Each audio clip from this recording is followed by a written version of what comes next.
आज पुत्रदा एकादशी है और सुनो सुनाती में मैं आज आपको सुना रही हूँ इसी एकादशी से जुड़ी हुई कहानी। तो कहानी कुछ इस प्रकार है। द्वापर युग की बात है।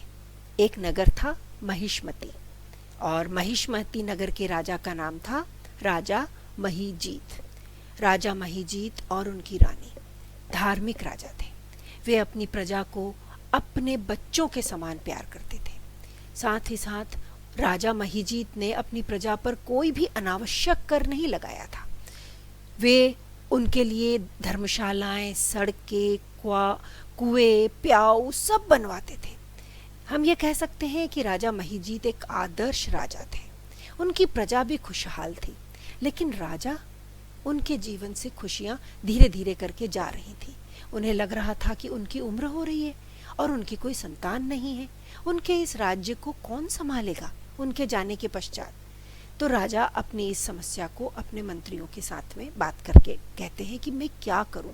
मैंने आज तक कोई अधार्मिक कार्य नहीं किया, न ही मेरी पत्नी ने किया, फिर मेरे जीवन में संतान का सुख क्यों नहीं है? तो राजा के मंत्री कहते हैं, राजन, हम चलते हैं, बाहर निकलते हैं, किसी ऋषि मुनि से मिलकर यह बात पता करेंगे कि ऐसा क्यों हो रहा है। तो राजा अपने मंत्रियों के साथ में आगे जाते हैं, निकल पड़ते हैं जंगल में। चलते जा रहे हैं। कुछ तपस्वी मिले, मुनि मिले और एक बार जंगल में राजा को मिले मुनि लोमेश। लोमेश मुनि राजा को देखते ही समझ गए कि राजा की समस्या क्या है, उनके दुख का कारण क्या है।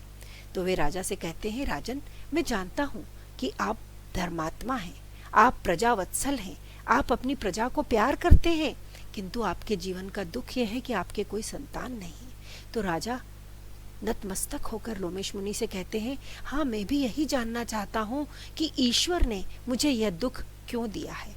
तो लोमेश मुनि कहते हैं, इसका कारण आपका यह जन्म नहीं है, आपके पूर्व जन्म के कारण आपको यह दुख मिला है। तो लोमेश मुनि उन्हें बताते हैं कि पूर्व जन्म में आप एक व्यापारी थे और ऐसे व्यापारी जिसने बहुत ही गलत कर्म किए हुए थे। साथ ही साथ गलत कर्म करते हुए आप बेहद गरीब व्यापारी थे अपने पूर्व जन्म में।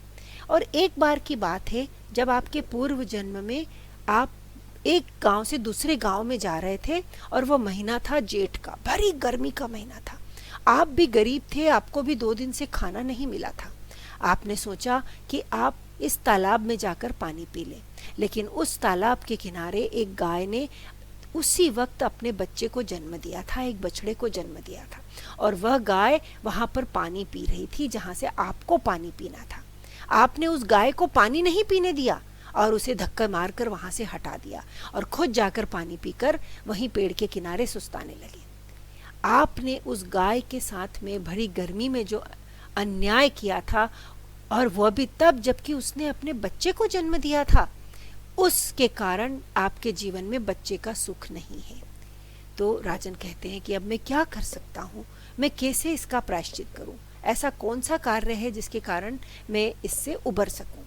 तो लोमेश मुनि ने राजा से कहा कि श्रावण मास के शुक्ल पक्ष की जो एकादशी आती है, उस दिन आप व्रत करिए अपने रानी के साथ में, और जब आप इस व्रत को पूर्ण रूप से करेंगे, अच्छे से विश्वास के साथ करेंगे, तो आपके पास में पुत्र की प्राप्ति होगी।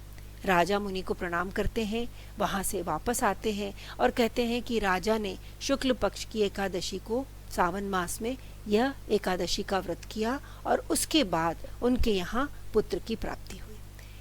पुत्र से यहाँ मतलब सिर्फ आप इसको जेंडर से मत जोड़िए, यह एक संतान प्राप्ति के लिए किया जाने वाला उपवास है।